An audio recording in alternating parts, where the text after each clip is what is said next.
সৃষ্টিকর্তার কৃপায় এবার ফসল অনেক ভালো হয়েছে। সব কিছু ঠিকঠাক থাকলে বাজারে বেশ ভালো দামে এই ফসলগুলো বিক্রি করতে পারবো।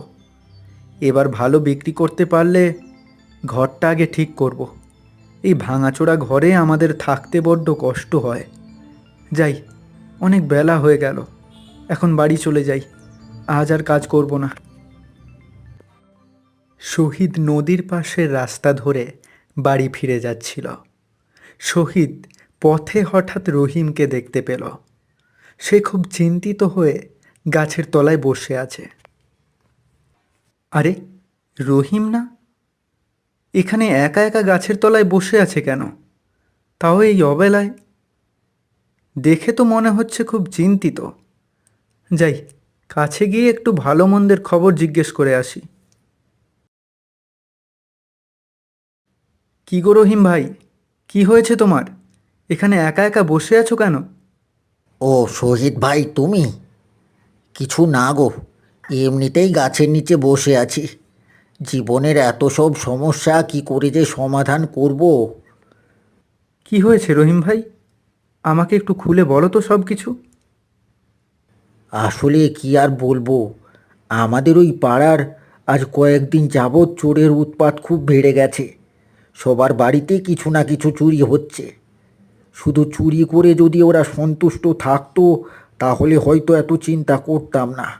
গতকালকে তো চুরি করতে এসে এক দিদামাকে রক্তাক্ত করে মেরে ফেলে গেছে। সে কি কথা, এ তো খুব ভয়ঙ্কর ব্যাপার। তা তোমরা আইনের কোনো সাহায্য নাওনি? গিয়েছিলাম গো, সবাই মিলেই পুলিশের কাছে গিয়েছিলাম, কিন্তু পুলিশ তো টাকা ছাড়া কোনো কাজই করতে চায় না এখন। আমাদের মতো গরিব মানুষেরা কি করে পুলিশকে টাকা দিয়ে এই বিষয়টার সমাধান করব সেটাই বুঝতে পারছি না। বিষয়টা আসলেই অনেক গুরুতর। তোমাদের পাড়া শেষ হলে হয়তো সামনে দেখা যাবে আমাদের পাড়াতেও আবার তারা আক্রমণ করেছে। এদিকে আবার কয়েকদিনের মধ্যে সবার বাড়িতে ফসল বিক্রির টাকা পয়সা উঠে যাবে। তখন তো চোর মহাশয়রা আরও বেশি উগ্র হয়ে উঠবে আর সবার বাড়িতে আক্রমণ করবে। হ্যাঁ, তুমি এটা ঠিকই বলেছ। আমাদের একটা ব্যবস্থা করতে হবে। বাড়িতে টাকা পয়সা একদমই রাখা যাবে না। তুমি কিন্তু খবরদার কোনো টাকা পয়সা বাড়িতে রাখবে না। ঠিক আছে, তুমি ওসব নিয়ে চিন্তা করো না। রহিম ভাই, বলছিলাম কি, একবার গ্রামের মহাজনকে গিয়ে বিষয়টা জানালে কেমন হয়? যদি উনি কোনো সমাধান দিতে পারেন তাহলে তো আমাদের গ্রামবাসীদের জন্য বেশ উপকারী হবে। হ্যাঁ, আমাকে আরও অনেকেই বলেছে মহাজনকে বিষয়টা জানাতে, কিন্তু আমি না মহাজন সাহেবের উপর ভরসা করতে পারছি না। তুমি কি বলছো, আমি কি ওনার উপর একবার ভরসা করে দেখব? তুমি যখন বলছো তাহলে একবার ভরসা করে দেখতেই পারি। হ্যাঁ, একবার না হয় ভরসা করে দেখতেই পারি আমরা। যদিও মহাজন লোকটাও তো সুবিধার না, কিন্তু কি করব, আমাদের এই বিপদের দিনে অন্তত কোনো না কোনো গ্রামের মাথাকে তো বিষয়টা জানাতেই হবে। চলো তাহলে, এখনই চলো, আর দেরি করে লাভ নেই। আমরা সবাই মিলে মহাজনের কাছে গিয়ে বিষয়টা জানাই। তারপর শহীদ আর রহিম গ্রামের আরও কয়েকজনকে নিয়ে মহাজনের বাড়িতে গেল। বিষয়টা আমি শুনেছি। আমি তোমাদের এ বিষয়ে আলোচনা করতে নিজেই ডাক দিতাম। শুনেছি রহিম নাকি পুলিশের কাছেও গিয়েছে, কিন্তু পুলিশ তাকে কোনো সাহায্য করেনি। রহিম, তুমি আমার সাথে আলোচনা না করে সরাসরি পুলিশের কাছে কেন গেলে? পুলিশ তোমায় কেমন সাহায্য করলো তা তো দেখতেই পেলে। আমার কাছেই আসতে হলো সাহায্যের জন্য। যাই হোক, বাদ দাও ওসব কথা। আমি কাল পরশু আবার তোমাদের নিয়ে একটা সভা করব। ওখানেই ওই সভাতেই আমি এর সমাধান তোমাদেরকে জানিয়ে দেব। এখন তোমরা যে যার বাড়ি চলে যাও। আর হ্যাঁ, সবাই একটু চোখ কান খোলা রাখবে। রহিম আর শহীদ সহ বাকি গ্রামবাসীরা চলে যাওয়ার পর মহাজনের ভেতরের শয়তান যেন বাইরে বের হয়ে এলো। অট্টহাসি করে সে বলল,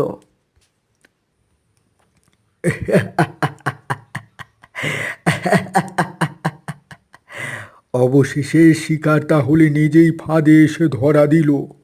এবার দেখব গ্রামের সবাই তাদের টাকা পয়সা কেমন করে আমার কাছে জমা না রেখে থাকে। গ্রামের এই চুরির পেছনে যে আমারই হাত আছে এখনো কেউ টেরই পেল না। আমি এই গ্রামের মহাজন, আমি থাকবো এই গ্রামের সবচেয়ে ধনী লোক। ফসল ফলিয়ে ভালো টাকা রোজগার করে অন্য মানুষ সব বড়লোক হয়ে যাবে, এ আমি কিছুতেই হতে দিতে পারি না। দুদিন পর মহাজন আবার সভা ডাকল। মহাজন, আপনি সভা ডেকেছেন, তাই সকাল সকাল আমরা সবাই হাজির হয়ে গেলাম। এই সমস্যার কোনো সমাধান কি বের করতে পেরেছেন? হ্যাঁ, আমি এর একটা সমাধান বের করেছি। তবে এই সমাধানের আগে আমি আরেকবার পুলিশের কাছে গিয়েছিলাম এ বিষয়ে আলোচনা করতে। পুলিশ তো টাকা ছাড়া কোনো কাজই করতে রাজি হচ্ছিল না। তবুও আমি গ্রামের লোকেদের মঙ্গলের জন্য নিজের পকেট থেকে পুলিশকে কিছু টাকা দিই, কিন্তু তাতেও তার চাহিদা মেটাতে পারিনি। হতাশ হয়ে আমি আমার নিজের বাড়িতে ফিরে আসি। আমি তোমাদের এখন যে সমাধানটা দেব, এটা শুনে কেউ মনে করো না যে আমি আবার নিজের লাভের জন্য এটা করছি। গ্রামের সবার নিরাপত্তার কথা ভেবেই আমি এই সিদ্ধান্তটা নিয়েছি। 2-1 দিনের ভেতরে ফসল কাটা হয়ে যাবে সবার। সবার ঘরে ফসল উঠে যাবে। সেই ফসল বিক্রি করে তোমরা যে টাকা পাবে তার সম্পূর্ণ টাকা আমার কাছে জমা রেখে যাবে। কে কত টাকা রেখেছো এসব কিছুর একটা হিসাব আমি তোমাদের সবাইকে রসিদ আকারে দিয়ে দেব। তোমাদের ঘরে যেহেতু নিরাপত্তা নেই, তাই তোমাদের এই টাকা পয়সা সব তোমরা আমার কাছে জমা রাখবে। আর এই সিদ্ধান্তটা পুরো গ্রামে ঢোল বাজিয়ে ঘোষণা করে দেওয়া হবে। চোর মহাশয় বুঝে যাবে যে গ্রামের কারোর বাড়িতে কোনো টাকা পয়সা নেই, তাহলে আর সে তোমাদের বাড়িতে চুরি করতে যাবে না। কিন্তু বাবু, চোর তো তাহলে আপনার বাড়িতে চুরি করতে আসবে, আর আসলে একসাথে সবার টাকা নিয়ে চলে যাবে। এতদিন তো চোর একজনের বাড়িতে যেত, একজন একজন করে নিঃস্ব করে দিত। আপনার কাছে যদি সবাই টাকা রাখে তাহলে তো সবাই একসঙ্গে নিঃস্ব হয়ে যাবে। রহিম, তুমি কি শুধু আমার টাকা রাখাটাই দেখলে? তোমাদের জন্য যে আমি আমার জীবন বাজি রেখে তোমাদের টাকার নিরাপত্তা দিচ্ছি, সেই জিনিসটা চিন্তা করলে না? এমনও তো হতে পারে চোর আমার বাড়িতে চুরি করতে আসলে ওকে যখন ধরতে যাব তখন সে আমাকে মেরে ফেলতে পারে। এতে তো আমার জীবনেরও ঝুঁকি আছে।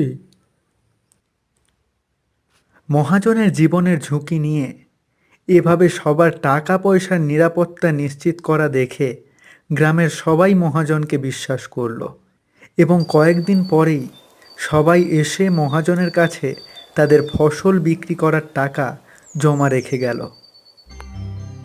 অবশেষে আমি আমার পরিকল্পনা অনুযায়ী সব কিছু করতে পারলাম। এবার কে ঠেকায় আমাকে? এখন আমার পরবর্তী পদক্ষেপ হবে চুরির ঘটনা সাজানো। এখনই এই চুরির ঘটনা সাজানো যাবে না, 7 দিন অপেক্ষা করতে হবে। তারপর এই চুরির ঘটনা রটাতে হবে। 7 দিন পর হঠাৎ একদিন রাতের বেলা, বাঁচাও, বাঁচাও আমাকে! কে কোথায় আছো? আমাকে বাঁচাও! মেরে ফেললো, মেরে ফেললো আমাকে! তাড়াতাড়ি এসো! কই গো, শুনছো? মহাজনের চিৎকার শোনা যাচ্ছে। এত রাতে এত জোরে জোরে কেন চিৎকার করছে? কোনো বিপদ হলো না তো? হ্যাঁ, আমিও তো শুনতে পাচ্ছি। চলো গিয়ে দেখি কি হয়েছে। সবাই মহাজনের বাড়িতে গিয়ে দেখল মহাজন ঘরের বাইরে রক্তাক্ত অবস্থায় পড়ে আছে। তারপর তাকে নিয়ে সবাই হসপিটালে ভর্তি করল। মহাজন হসপিটালে শুয়ে আছে। মহাজন সাহেব, কিভাবে কি হয়ে গেল কিছুই তো বুঝতে পারলাম না। আমাকে তোমরা ক্ষমা করে দাও। আমি পারিনি তোমাদের পরিশ্রমের টাকাগুলো রক্ষা করতে। চোর এসে যখন টাকাগুলো আমার কাছে চাইলো, আমি দিতে রাজি হইনি বলে আমাকে এমনভাবে মারধর করলো যে আমি জীবন নিয়ে আর তোমাদের টাকাগুলো রক্ষা করতে পারিনি। তোমরা তো দেখলেই আমাকে কিভাবে রক্তাক্ত করে ফেলে রেখে চোরগুলো চলে গিয়েছে সব টাকা পয়সা নিয়ে। আসলে আমাদেরই ভুল হয়েছিল। আমরা যদি পুলিশের কথায় আরও কয়েকটা টাকা বেশি দিয়ে পুলিশকে দিয়েই বিষয়টা সমাধান করানোর চেষ্টা করতাম, তাহলে আজকে আপনাকে এভাবে হাসপাতালে পড়ে থাকতে হতো না, জীবনের ঝুঁকি হতো না। হ্যাঁ শহীদ ভাই, তুমি ঠিকই বলেছ। যাই হোক, মহাজন যে বেঁচে আছে এটাই অনেক। মহাজন, আপনি তাড়াতাড়ি সুস্থ হয়ে বাড়ি ফিরে আসুন, আমরা এই কামনা করি। কয়েকদিন পর মহাজন হাসপাতাল থেকে ছুটি পেয়ে গেল। সে বাড়িতে শুয়ে শুয়ে তার বউয়ের সাথে কথা বলছে। তুমি কি গো, এভাবে কেউ নিজের ওপর নিজে আক্রমণ করে? মেরে নিজের শরীরটাকে কি করেছো দেখেছো? আরে বোকা মহিলা, আমি যদি নিজের উপর নিজে এভাবে আক্রমণ না করতাম তাহলে কি লোকে বিশ্বাস করতো যে চোর এসে আমাকে মেরে দিয়ে টাকা পয়সা সব নিয়ে গেছে? শোনো, এই টাকাগুলো খুব সযত্নে রেখে দিও। আমরা খুব তাড়াতাড়ি অনেক বড় লোক হয়ে গেছি। এখন এ সমস্ত টাকা শুধু আমাদের, আর কারো না। আরে, গ্রামের সবচেয়ে ধনী লোক আমি এখন।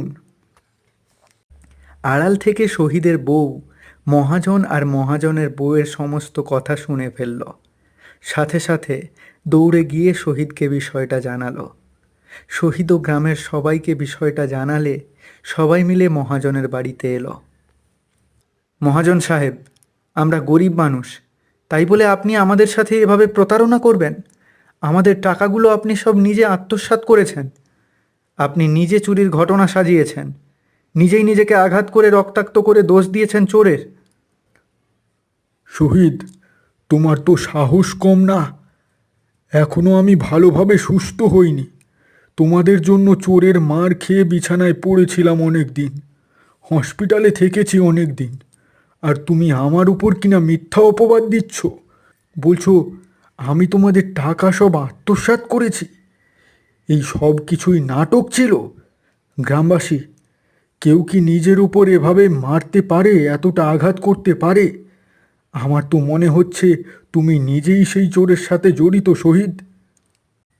মহাজনের কথা শুনে গ্রামবাসীরা সবাই চমকে গেল এবং সবাই শহীদকে চোরের দলের সহযোগী ভাবতে শুরু করল। এসব আপনি কি বলছেন মহাজন? আপনি আমার ওপর মিথ্যা অপবাদ দিচ্ছেন। আমি প্রমাণ করেই ছাড়ব যে আপনি দোষী। আপনি আমাদের সমস্ত টাকা লুট করেছেন। শহীদ ভাই, শুনলাম আজ নাকি মহাজন তোমাকে চোরের দলের সহযোগীর মিথ্যা অপবাদ দিয়েছে। হ্যাঁ ভাই, আমাকে মিথ্যা অপবাদ দিয়েছে ওই মহাজন। গ্রামবাসীদের সবার সামনে অপমান করেছে আমাকে। আমি প্রমাণ করেই ছাড়ব যে মহাজনই মিথ্যেবাদী, আর এই চুরির সমস্ত ঘটনা মহাজনেরই সাজানো। শোনো, আমার মাথায় একটা বুদ্ধি আছে। তারপর রহিম শহীদকে বুদ্ধিটা বুঝিয়ে বলে। বাহ, এ তো একেবারে চমৎকার বুদ্ধি। তাহলে আর দেরি কেন? আজই গ্রামবাসীদের সবাইকে সাথে নিয়ে এই বুদ্ধিটা কাজে লাগানো যাক। তারপর তারা সবাই গভীর রাতে গ্রামবাসীদের সবাইকে নিয়ে একজোট হয়ে একটা জায়গায় লুকিয়ে বসে রইল, আর রহিম তার বুদ্ধিমতো কাজ শুরু করল। সে ভূতের মতো করে একটা কাপড় শরীরে পেঁচিয়ে নিল। মহাজন, এই মহাজন, এদিকে আয়। তোকে ডাকছি, তুই কি শুনতে পাচ্ছিস না? কে কে কে কে ডাকে আমাকে? কে আছে? কে আছে ওই জানলার পাশে দাঁড়িয়ে? আমি রে, আমি, তোর জম। তুই যে গ্রামবাসীর কাছ থেকে মিথ্যে কথা বলে তাদের সমস্ত টাকা হাতিয়ে নিয়েছিস, এটা আজই গ্রামবাসীদের সামনে স্বীকার কর। আর তা না হলে আমি তোর ঘাড় মটকে দেব। না না, আমার ঘাড় মটকিও না। আমার ভুল হয়ে গেছে। আমি আজই সবার সামনে স্বীকার করব যে গ্রামবাসীর সবার টাকা আমি সরিয়েছি, আর চুরির ঘটনা সব মিথ্যে ছিল। মহাজন কথা বলার সাথে সাথে গ্রামবাসীরা সবাই তাকে ঘিরে ধরে ফেলল। সবাই তাদের যে যার পাওনা টাকা বুঝে নিল আর মহাজনকে গ্রাম থেকে তাড়িয়ে দিল।